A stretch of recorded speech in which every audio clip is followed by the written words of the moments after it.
Бәріне сәлем, тапқыр достар. Бүгінгі видеода стикерлер арқылы сөзді тап ойынын ойнайтын боламыз. Сіздерге 35 сұрақ жасырамын. Әр сұраққа ойлануға 5 секунд беріледі. Әрбір дұрыс жауапқа 1 ұпайдан беріледі. Сіз қанша сөз табасыз? Кеттік көрейік.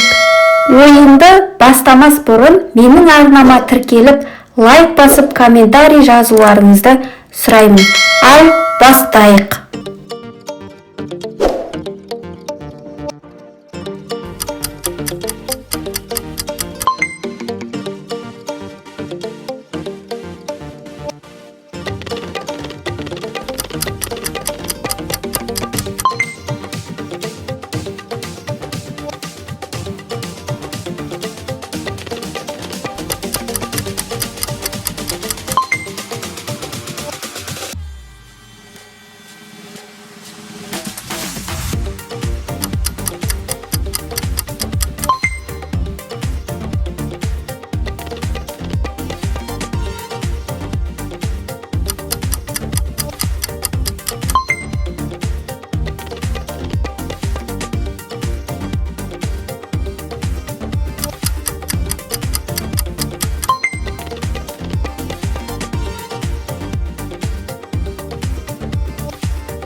Осымен видео аяқталды. Қанша сөз тапқаныңызды комментарийге жазып кетіңіздер. Арнаға тіркеліп, лайк басып, қоңыраушаны басуды ұмытпаңыздар.